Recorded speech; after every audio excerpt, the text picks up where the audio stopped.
ठीक है बेटा, तो लास्ट क्लास में मैंने आप लोगों को लीनियर ट्रांसफॉर्मेशन पढ़ाया था और लीनियर ट्रांसफॉर्मेशन में दो स्पेशल टाइप के ट्रांसफॉर्मेशन थे, zero transformation and identity transformation. ठीक है, जीरो ट्रांसफॉर्मेशन क्या करता है, डोमेन के ऑल एलिमेंट्स को जीरो वेक्टर से मैप कर देता है, कोडोमेन के जीरो वेक्टर से। ठीक है, और आइडेंटिटी ट्रांसफॉर्मेशन क्या करता है, डोमेन के किसी भी एलिमेंट को खुद से ही मैप करता है।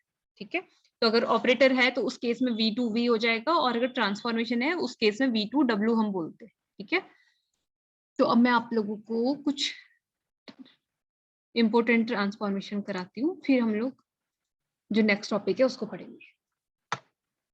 मैं क्वेश्चन आप लोगों को दूंगी, आप लोगों ने चेक करके बताना है कि ये लीनियर ट्रांसफॉर्मेशन होगा या नहीं होगा। ठीक है, तो फर्स्ट क्वेश्चन है,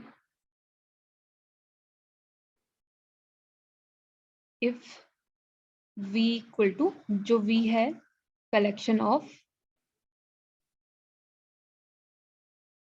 M क्रॉस N मैट्रिसेस।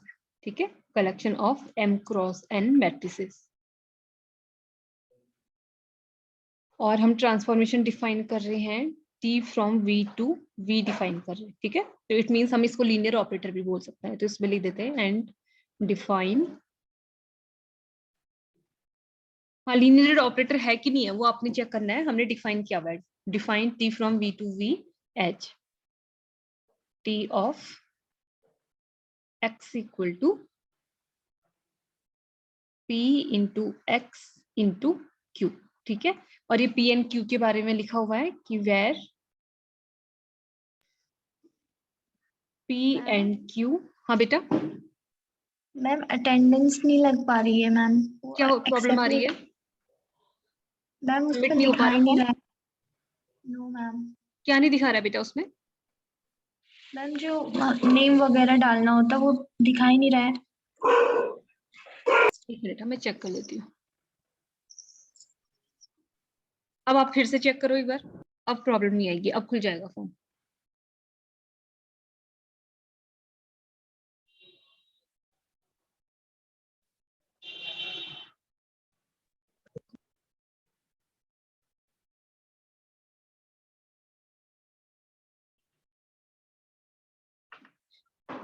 खुल गया मैम। ठीक है ना?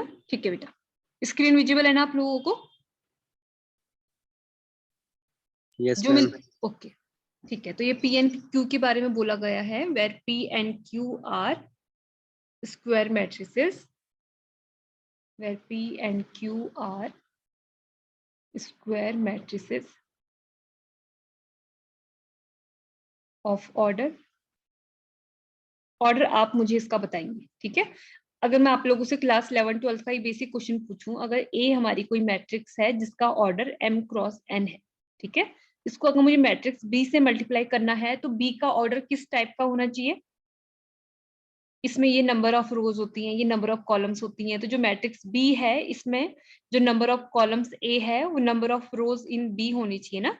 N क्रॉस N भी हम ले सकते हैं, N क्रॉस P, अब P को डिफरेंट ले सकते हैं, देखिए ये दोनों कॉमन होने चाहिए, ये तो हम क्लास 12th में पढ़ते थे ना, जब मैट्रिक्स मल्टीप्लिकेशन में पढ़ते थे, उसके बाद इन दोनों को मल्टीप्लाई करके जो रिजल्टेंट मैट्रिक्स आती थी उसका ऑर्डर भी हमें पता है, N और N बीच में से इनको हटा देते, उसका रिजल्टेंट मैट्रिक्स का ऑर्डर हमारा आएगा M क्रॉस P।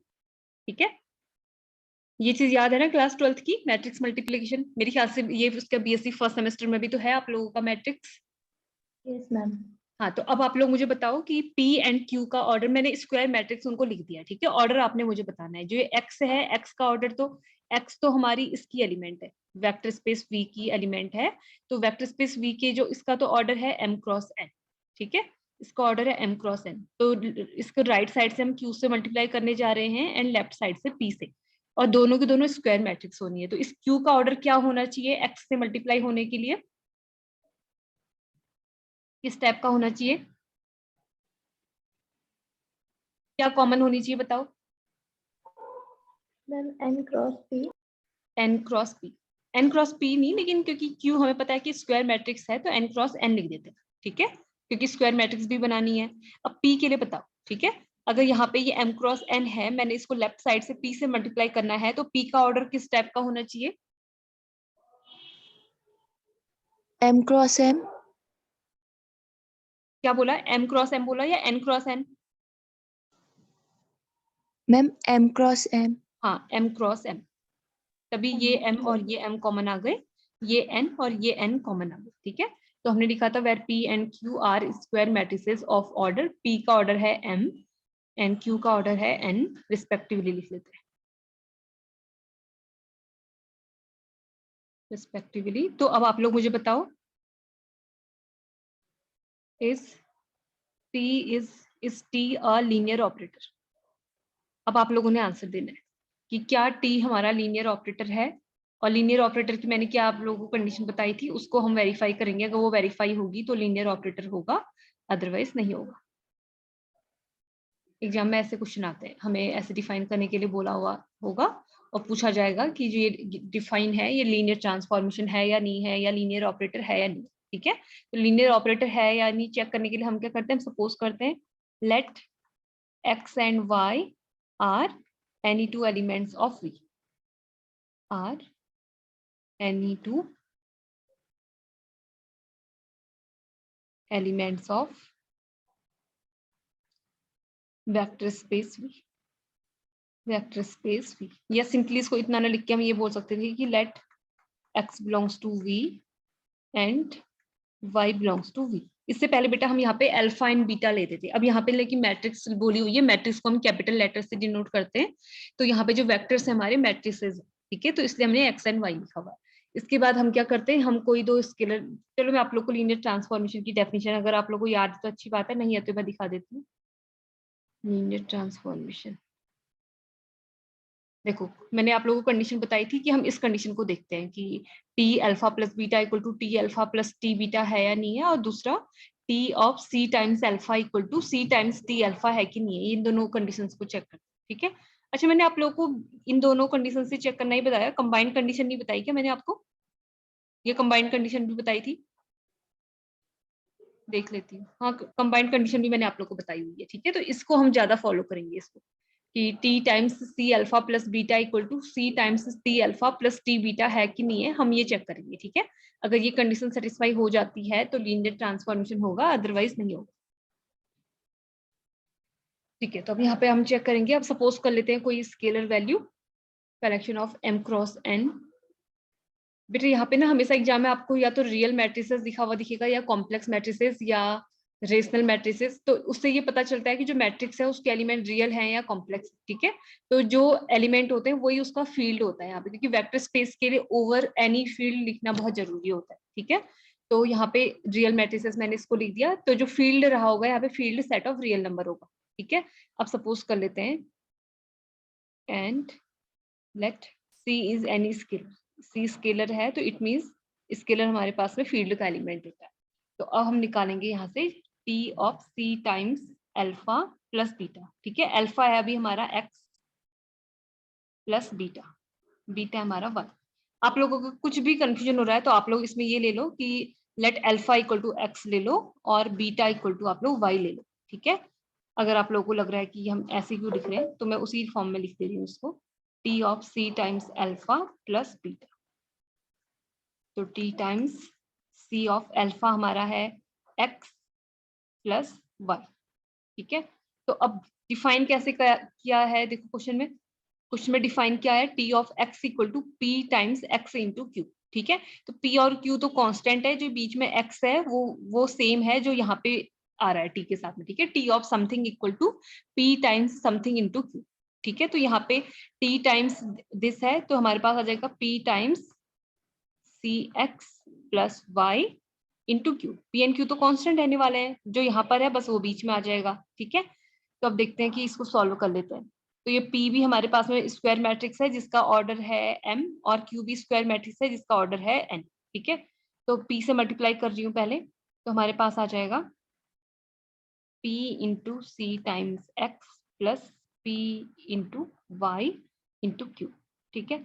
तो अब हमारे पास आ गया, चलो Q से भी मल्टीप्लाई कर ले रही हूँ, P into C times x into Q plus P into Y into Q.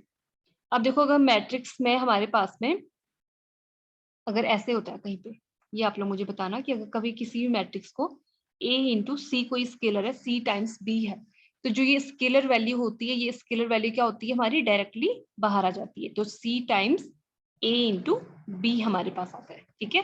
तो वैसे ही जो ये स्केलर है इसको हम डायरेक्टली बाहर ले सकते हैं, तो हमारे पास आ जाएगा c times p into x into Q plus p times y into Q.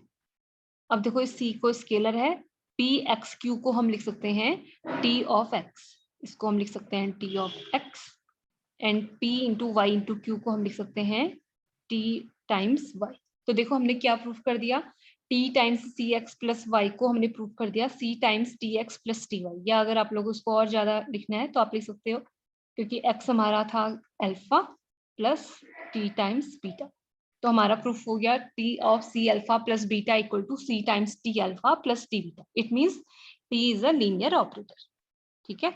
और अगर ये इक्वल नहीं आता तो वो नॉट लीनियर ऑपरेटर हो जाता है। This implies that T is a linear operator. अब बताओ इस क्वेश्चन में कोई डाउट है? अगर इस क्वेश्चन में कोई डाउट है तो पूछो, अदरवाइज मैं एक क्वेश्चन दे रही हूँ उसको आप लोगों ने खुद से करके बताना है।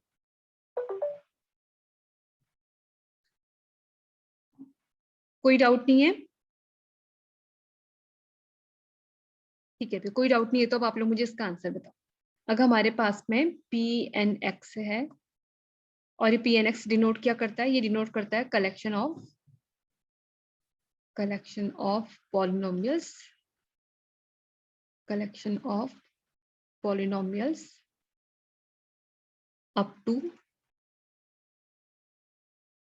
डिग्री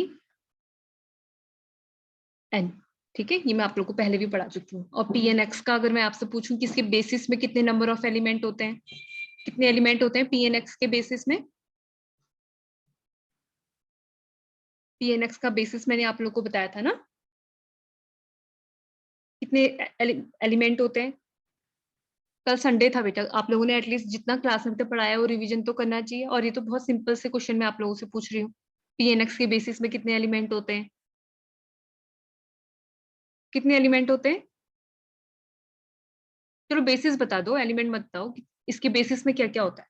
इसका बेसिस बताओ। अगर मैं आप लोगों से पूछूं इसका स्टैंडर्ड बेसिस, मैंने आप लोगों को standard basis of some important vector spaces अलग से हेडिंग लिख के उसमें मैंने आप लोगों को पीएनएक्स बताया था। क्या होते हैं इसके बेसिस में एलिमेंट?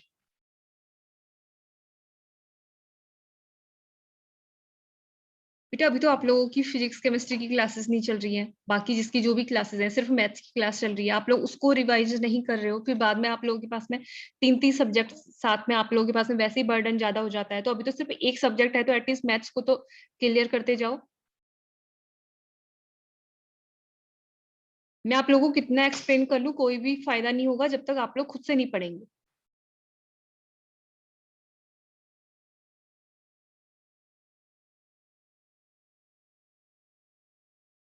भावना बताओ इसका आंसर, बेसिस क्या होता है पीएनएक्स का?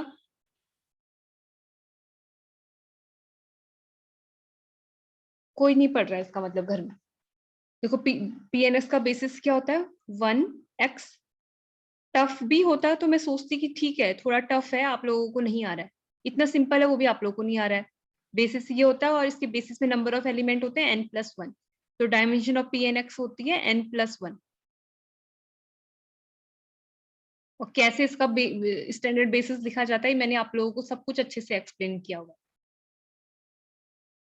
ठीक है, तो pnx है हमारे पास में collection of polynomials up to degree n। तो यहाँ पे जो हमारे पास में मैपिंग है t from pnx to pn-1x करके डिफाइंड है। तो अगर pnx डिनोट कर रहा है polynomials up to degree n, तो जो pn-1x होगा आप लोग अंडरस्टूड है कि ये होगा collection of polynomials up to degree n-1। ठीक है, और ये डिफाइंड है हमारा, डिफाइंड एज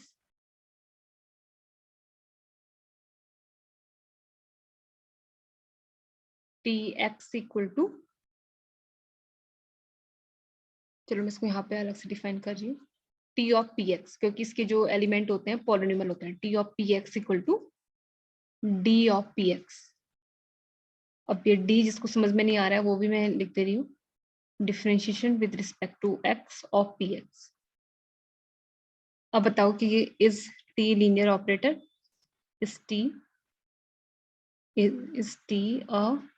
यहाँ पे लीनियर ऑपरेटर लिखना अप्रोप्रिएट है या लीनियर ट्रांसफॉर्मेशन, ये तो बता दो। टी मैपिंग चल रही है पी एन एक्स से P N minus one x, तो लीनियर ट्रांसफॉर्म ऑपरेटर भी लिख सकती हूँ या ट्रांसफॉर्मेशन ही लिखना चाहिए? ऑपरेटर वर्ड कब यूज किया जाता है? जब मैपिंग वेक्टर स्पेस वी से वी में चलती है। यहाँ पे वी से वी में चल रही है क्या? यहाँ पे तो पी एन एक्स से P N minus one x में चल रही है, तो सेम तो नहीं है ना, तो हम ऑपरेटर कैसे लिख सकते हैं यहाँ पे? तो आप लोग सीधे आंसर दो ना कि ये लीनियर ट्रांसफॉर्मेशन हो सकता है, ऑपरेटर तो बिल्कुल भी नहीं हो सकता। और आपने ये चेक करना है, ठीक है, इस टी अ लीनियर ट्रांसफॉर्मेशन। अब चेक करके बताओ ये लीनियर ट्रांसफॉर्मेशन होगा या नहीं होगा। ये डिफाइंड है ऐसे, T of P x equal to differentiation with respect to x of P x. Check करो अब इसको। हम करते क्या है, हम दो एलिमेंट कंसीडर करते हैं। हम सपोज कर लेते हैं let alpha equal to P X suppose कर लेते हैं belongs to P N x.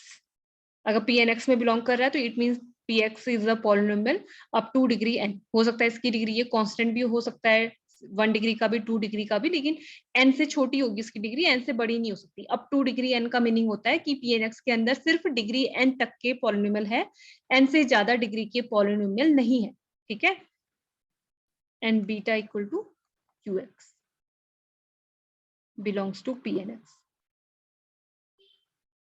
Collection of real polynomial लिख ले रही हूँ ताकि फील्ड का पता चल जाए। एंड सी कोई स्केलर सपोज कर ले रहे हैं यानी कि बिलोंग्स टू आर। तो अब इसमें हम निकालेंगे value T of C alpha plus beta की। T of C times alpha है हमारा P N X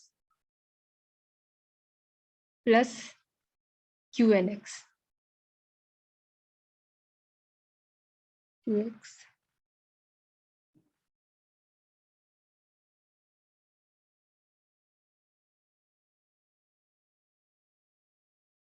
T of px plus qx, ठीक है। ये डिफाइन कैसे है, ये डिफरेंशिएशन की फॉर्म में डिफाइन है। तो डिफरेंशिएशन करने के लिए देखिए px हमें पता है कि this is a polynomial up to degree n, ठीक है। तो पहले यहाँ पे px एंड qx को डिफाइन कर लेती हूँ मैं, तभी हम इस इक्वेशन में इसको सब्स्टिट्यूट कर पाएंगे, ठीक है। इसको इक्वेशन 1 सपोज कर ले रहे हैं। अब px एंड qx है, pnx के एलिमेंट है यानी कि polynomials up to degree n है।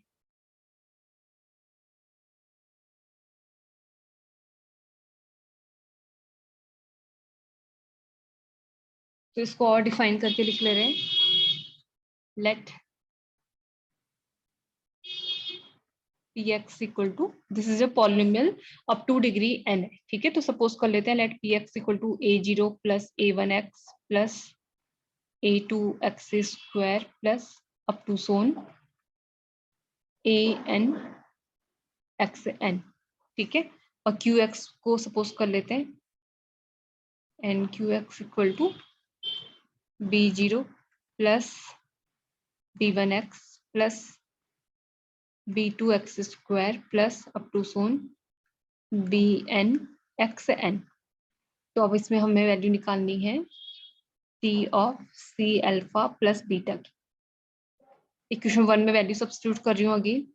T of C alpha, alpha था हमारा P X plus Q X, तो T times C into P X है a0 plus a1x plus up to so on an x raise to n plus Q X is b0 plus b1x plus bn x raise to. तो अब इसको आप लोग solve करो। हमारे पास में देखो कांस्टेंट आ जा रहा है, c टाइम्स a0 आएगा, यहाँ से b0 आ रहा है, ठीक है। तो इन दोनों को ऐड करके लिख रही हूँ c times a0 plus b0। अब जो x के कोफिशिएंट को एक साथ में लिख ले रहे हैं, यहाँ से x का कोफिशिएंट आएगा c times a1 and second bracket से आएगा b1 इंटू x। अब n डिग्री के कोफिशिएंट लिख लेते हैं, यहाँ से आएगा c times an plus bn, यहाँ से कोफिशिएंट आएगा bn into x raise to n।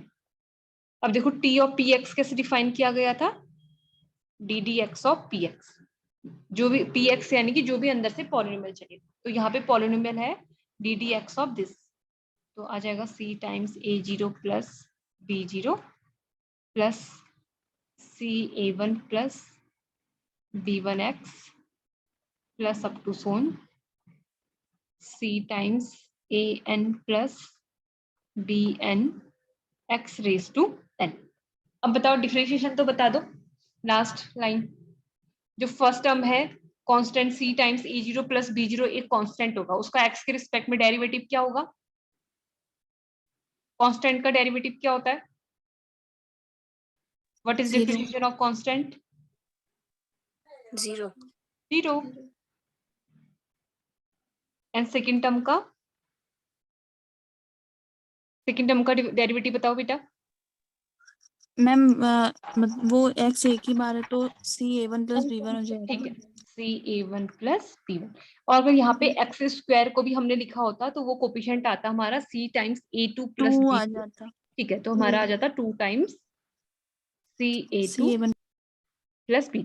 ठीक है, अब आप लोग को बेसिक चीजें याद नहीं होंगी तो फिर ऑब्वियस है कि मुझे गुस्सा आएगा उसमें। ठीक है, लेकिन आप लोगों ने रिवीजन करना है बेटा। मैं जब आप लोगों को सारी चीजें बोलती हूँ, जो समझ में नहीं आ रहा है वो पूछो। कल संडे था, आप लोगों ने रिवीजन करना चाहिए था। आप लोगों को ये फर्स्ट डे की क्लास में बता रही हूँ कि एग्जाम आप लोगों के जल्दी होने हैं। जुलाई आप लोगों के 15 जुलाई से लगभग शायद आप लोगों के एग्जाम स्टार्ट हो जाएंगे। आज 20 जून है। आप लोगों के पास तो सिलेबस भी पूरा हो जाए वो भी बहुत है, तो जितना कम से कम हो रहा है उसको तो आप लोग रिवाइज करो। आप लोग जो कुमार यूनिवर्सिटी में अगर आपके कोई फ्रेंड्स हैं उनसे पूछ लेना कि अगर कोई नैनीताल में है कि सिलेबस कितना हो गया। वहां सिलेबस ऑलमोस्ट खत्म होने वाला है, तो आपका जो एग्जाम है आपके तो नैनीताल के अकॉर्डिंग चलेंगे ना, एसएसजे के अकॉर्डिंग आपके एग्जाम नहीं होने हैं। तो इसलिए आप लोगों को फर्स्ट डे से बोल रही हूँ कि आप लोगों ने देखो 20 जून आप है आज है, तो पता नहीं कब आप लोगों की एग्जाम की डेट शीट भी आ जाए। आप लोग ये मत सोचो कि फिजिक्स की क्लासेस स्टार्ट नहीं हुई है, वो क्लासेस स्टार्ट नहीं हुई है। कॉलेज टाइम पे मेनली सेल्फ स्टडी की जाती है, लेकिन जिसकी क्लास चल रही है एटलीस्ट उसको पढ़ लो। जो क्लास नहीं चल रही है वो जब चलेगी तब उसको पढ़ना, अदरवाइज उसको भी पढ़ते रहो। ठीक है, तो अब लास्ट टर्म को अगर हम डिफरेंशिएट करेंगे तो x की पावर n का डेरिवेटिव होता है nx n-1। ठीक है, तो n आ जाएगा आगे से n into c into a n plus B N. अगर एग्जाम लेट होते हैं तो अच्छी बात है, आप लोगों को ज्यादा टाइम मिल जाएगा। लेकिन अगर एग्जाम जल्दी होंगे तब क्या करोगे? लेट होंगे तो अच्छा है। तो देखो हमारे पास में क्या आ गया। अब देखते हैं कि जो ट्रांसफॉर्मेशन डिफाइन था वो कैसे डिफाइन।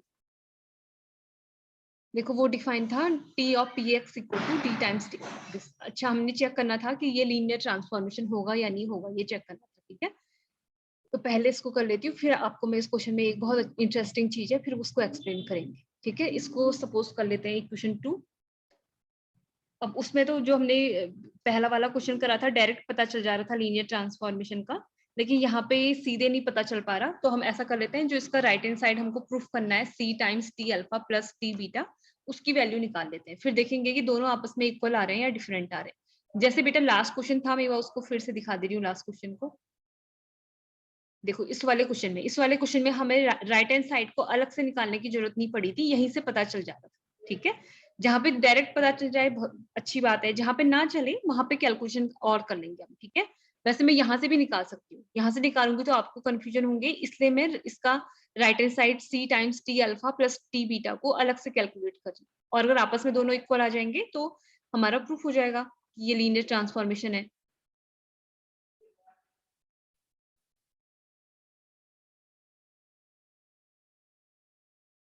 ठीक है, तो c times T alpha plus T beta, अब हमें ये निकालना है। तो अल्फा था हमारा P X plus T times Q X, और P X and Q X हमने लास्ट पेज पे सपोज किए हुए हैं, यहाँ पे मैं डायरेक्ट वैल्यू लिख रही हूँ। टी टाइम्स, या डायरेक्ट भी चलो, पहले अगर मैं ट्रांसफॉर्मेशन डिफाइन कर दूं तो D D X of P X plus D D X of Q X, C times D D X of, अब पी एक्स हमने सपोज किया था a0 plus a1x plus a2x square up to so on an x raise to n plus D D X of b0 plus b1x plus up to so on bn x raise to n। बेटा इसमें अगर किसी के mind में अगर ये आया कि हमने सिर्फ इसमें x रेज टू n तक क्यों सपोज किया, तो x रेज टू n तक इसलिए सपोज किया हुआ है क्योंकि जो हमारा वेक्टर स्पेस है यहाँ पे polynomials up to degree n है। अप टू का मीनिंग होता है कि n या n से कम, ठीक है, इसलिए हमने n तक की डिग्री इसमें सपोज करी हुई है। तो अब इसको डिफरेंशिएट करो, a0 का डेरिवेटिव आ जाएगा 0, फिर a1x का डेरिवेटिव आ जाएगा a1 प्लस इसके आगे a2x स्क्वायर रहा होगा, वहां से आता हमारे पास में 2a2 into X plus up to so on last वाले टर्म से आ जाएगा n into A N X raise to n minus 1 plus b0 का derivative 0, b1 into 1 plus 2 times b2 into X. किसी स्टेप पे कोई डाउट होगा तो आप लोग पूछ सकते हैं। मैं ये मान के चल रही हूँ कि आप लोगों को डिफरेंशिएशन आता है, ठीक है। तो अब कांस्टेंट को एक साथ लिख लेते हैं, यहाँ से c इंटू a1 आ रहा है, यहाँ से b1 आ रहा है, तो इनको एक ब्रैकेट में रख लेते हैं, c times a1 plus b1 and x की का कोफिशिएंट आ रहा है यहाँ से 2 टाइम्स c इंटू a2, ठीक है, 2 times c into a2 plus second bracket से आ रहा है 2 times b2, 2 times b2 into X plus अब लास्ट से हमारे पास में n इंटू ए एन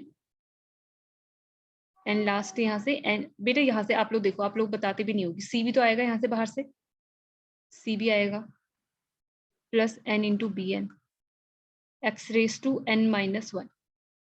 अब एक और काम कर लेते हैं, C times a1 plus b1 plus 2 common आ रहा है यहाँ से, C times a2 plus b2 into X plus यहाँ से bn कॉमन आ रहा है, c times an plus bn into X raise to n minus 1। इसको लिख देते हैं इक्वेशन 3। अब इक्वेशन 2 एंड 3 सेम आ रही है क्या? देखो इक्वेशन 3 ये आई हुई है, ठीक है, एंड इक्वेशन 2 हमारी क्या आई थी, वो भी सेम यही आई थी, ca1 plus b1 2 times ca2 plus b2 x this, ठीक है। तो लास्ट में हम फाइनली लिख सकते हैं फ्रॉम इक्वेशन 2 एंड 3, हम इसमें लिख सकते हैं from equations 2 and 3, from equations 2 and 3 t times c alpha plus beta equals to c times d alpha plus t beta। अब ये आ रहा है तो it means t is a linear transformation, t is a linear transformation। बस ये काम करना होता है बेटा। लीनियर अलजेब्रा मार्क्स स्कोर करने के लिए अभी के टाइम पे, वैसे जो अभी के सेमेस्टर में आपके पास में दो है, ठीक है, complex analysis and linear algebra, 2 paper आप लोगों के हैं और दोनों के दोनों स्कोरिंग। इससे पहले के सेमेस्टर में कौन कौन सी मैथ्स आपने पढ़ी है मुझे नहीं पता, लेकिन अभी के टाइम पे आपके पास में लीनियर है एंड कॉम्प्लेक्स है और दोनों के दोनों आसान, लेकिन पढ़ना तो पड़ता ही है, आसान भी है। तो अब देखो इस क्वेश्चन में जो आप लोगों को मैंने एक्सप्लेन करना था, ठीक है, ये क्वेश्चन हमने लिखा हुआ है, ठीक है। यहाँ पे आप लोग देखो मैंने टी को जो लीनियर ट्रांसफॉर्मेशन है वो पी एन एक्स से P N minus 1 X define intensely करा था। क्यों किया था? देखो जब आपके पास में कोई पॉलिनोमियल जो यहाँ पे पी एक्स है उसकी डिग्री अगर अप टू एन है, अब अगर आप उसको डिफरेंशिएट करोगे तो डिफरेंशिएशन के बाद क्या हो जाता है, उसकी डिग्री 1 कम हो जाती है। अगर x की पावर n उसकी सबसे हाईएस्ट डिग्री n थी, तो जब हम उसको डिफरेंशिएट करेंगे तो उसकी डिग्री n माइनस 1 आएगी। इस चीज पे बच्चे ध्यान नहीं देते हैं, लेकिन आप लोग इस चीज के बारे में भी सोचो, इसलिए मैं ये एक्सप्लेन कर रही हूँ, ठीक है। लेकिन यहाँ पे अगर मैंने इसको जो ट्रांसफॉर्मेशन है, इसको नेक्स्ट क्वेश्चन आप लोगों के लिए होमवर्क है, ठीक है। यहाँ पे अगर मैं इसको अब मैं डिफाइन करूँ, integration of P X, integration of P X D X, ठीक है। तो यहाँ पे अगर मैं इसको पी एन एक्स से P N minus 1 X define करूँ तो ये लीनियर ट्रांसफॉर्मेशन नहीं होगा। क्यों नहीं होगा? क्योंकि जब आप जैसे x की पावर n का जब आप इंटीग्रेशन करोगे तो वो इंटीग्रेशन हमारा आता है x की power n plus 1 upon n plus 1, it means polynomial of degree n plus 1 आ जाता है, ठीक है। तो उस केस में अगर इसको इंटीग्रेशन के लिए अगर इस क्वेश्चन को मैं डिफाइन करूं तो वहां पे मैंने इसको P N X to P N plus 1 X define करना पड़ेगा, ठीक है। तो आप लोग वैसे बुक में ये क्वेश्चन है सारे, आप लोग बुक में देखोगे जब इंटीग्रेशन की फॉर्म में ये डिफाइन किया जाता है, तब डिफाइन किया जाता है P N X to P N plus 1 X. P N X to P N X भी डिफाइन नहीं कर सकते, क्योंकि n अगर हमारे पास में एक्स स्क्वायर है उसका जो इंटीग्रेशन एक्स क्यूब अपॉन 3 हो जाता है, एक्स की पावर 4 है तो उसका इंटीग्रेशन एक्स की पावर 5 अपॉन 5 हो जाता है, ठीक है। इसीलिए जो क्वेश्चंस होते हैं, भले हम चीजों पे ध्यान नहीं देते हैं, लेकिन इन चीजों पे ध्यान देना चाहिए कि क्यों क्वेश्चन में P N X to P N minus one X define किया है। तो डिफरेंशिएशन के केस में तो अगर P N X to P N X भी डिफाइन कर लेते तो कोई प्रॉब्लम नहीं होनी थी, लेकिन इंटीग्रेशन के केस में अगर पी एन एक्स टू अगर हम P N minus one X define करें या पी एन एक्स डिफाइन करें तो प्रॉब्लम होगी।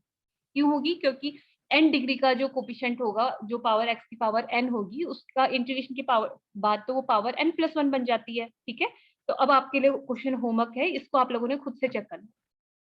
बस वही चेंजेस कर रही हूँ, इंटीग्रेशन के फॉर्म में लिख रही हूँ, और आप लोगों ने सेम इसी के जैसे करना है। पी एक्स को डिफाइन करना है, a0 प्लस a1 x ऐसे डिफाइन करना है, पी एक्स को डिफाइन करना है, फिर आप लोगों ने उसमें इंटीग्रेट करना है। अभी हमने डिफरेंशिएट किया था, आपने इंटीग्रेट करना है। ठीक है, आप लोगों के लिए ये क्वेश्चन होमवर्क है।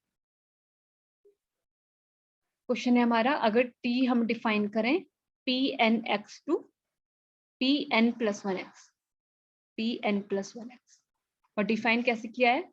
t of P x equal to integration of P X D X. तो आप लोगों ने बताना है is T a linear transformation. Same काम करना है बेटा आप लोगों ने, बस अभी हमने डिफरेंशिएट किया था, अब आप लोगों ने इंटीग्रेट करना है। ठीक है, तो अब मैं आप लोगों को बताती हूँ।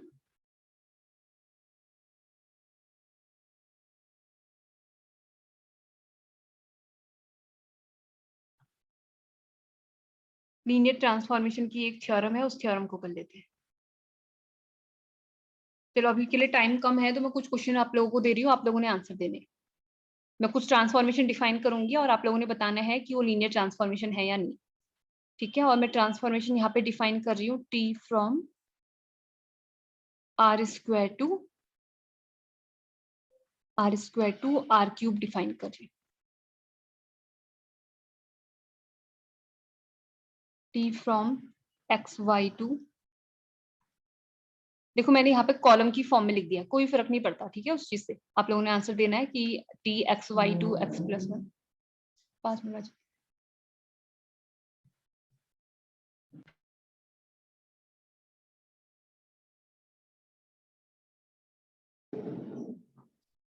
ठीक है, तो T X Y to X plus one Y X plus Y. अब आप लोग को बताना है कि ये लीनियर ट्रांसफॉर्मेशन होगा या नहीं होगा।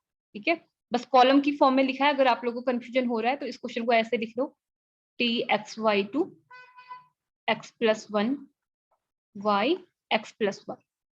अब बताओ आप लोग कि ये लीनियर ट्रांसफॉर्मेशन होगा या नहीं होगा।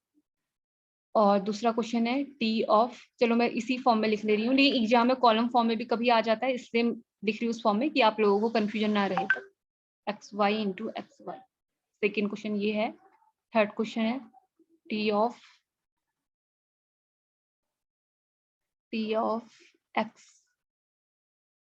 X Y equal to X square plus Y square plus one.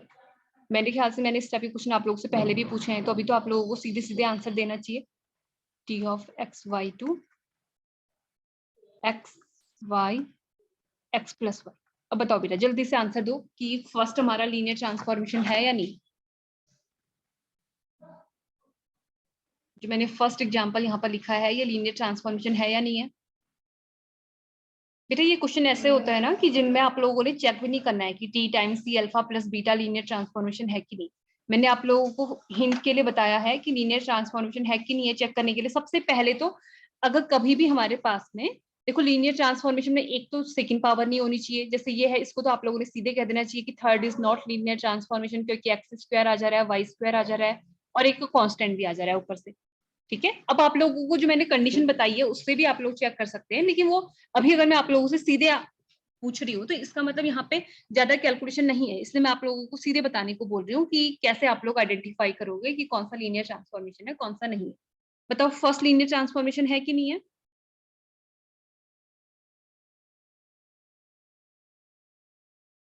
और फर्स्ट नो मैम। क्यों नहीं है? ठीक है, आंसर आपका सही है, क्यों नहीं है। मैम क्योंकि जो वन है वहाँ पे मतलब x प्लस वन है ना, तो वहाँ पे वन को हम x की पावर 0 से मल्टीप्लाई मान सकते हैं।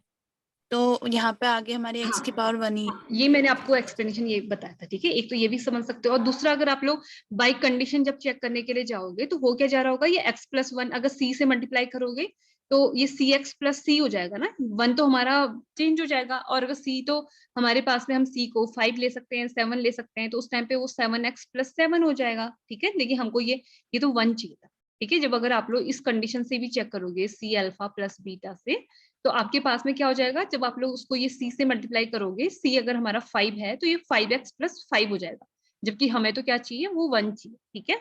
तो कंडीशन से भी वैल्यूएट होगा, और डायरेक्ट कैसे आइडेंटिफाई करते हैं, यहाँ पे 1 में x की पावर 0 है, तो लीनियर ट्रांसफॉर्मेशन में वेरिएबल की पावर 1 होनी थी, ठीक है। तो इसलिए आपने बिल्कुल सही आंसर दिया।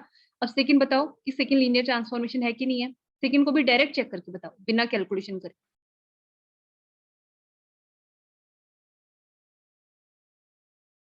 देखो यहाँ पे x की Yes, पावर 1 है, यहाँ पे x की पावर 1 है, ये x की पावर 1 है, ये x की पावर 1 है, तो ये लीनियर ट्रांसफॉर्मेशन होगा या नहीं होगा? मैम होगा। इस वाले टर्म पे वेरिएबल की टोटल पावर कितनी होती है? अगर ये एक्स वाई है तो वेरिएबल की टोटल पावर कितनी हो गई?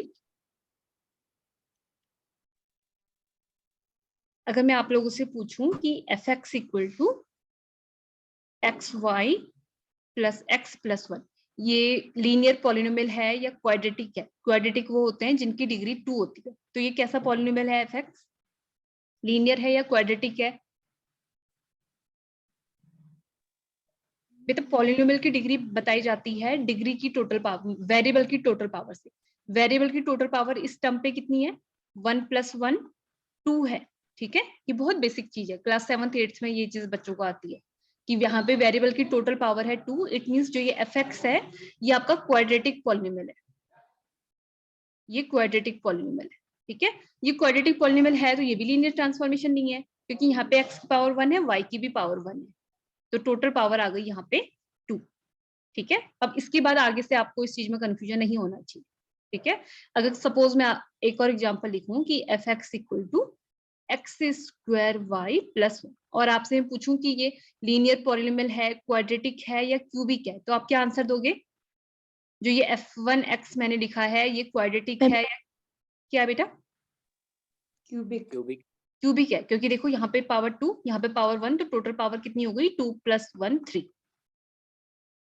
मुझे पता है आप लोगों को ये चीजें आती होंगी, बस ये है कि हमको उन सारी चीजों को, हम सोचते नहीं उन चीजों के बारे में, तो उनमें कंफ्यूज होते हैं, ठीक है। तो इसलिए ये भी लीनियर ट्रांसफॉर्मेशन नहीं है। ये तो नहीं था डायरेक्ट पावर 2 थी, पावर 2 थी, यहाँ पे 1 आ गया था। अब ये बताओ लास्ट, यहाँ पे x की पावर 1 है, यहाँ पर भी x की पावर 1 है, ये x की पावर 1 है, लेकिन प्लस करके x की पावर 1 है, तो ये लीनियर ट्रांसफॉर्मेशन होगा या नहीं होगा? मैम होगा। ये होगा। और अगर आप लोग इस कंडीशन से भी चेक कर लेना, t ऑफ c टाइम्स c अल्फा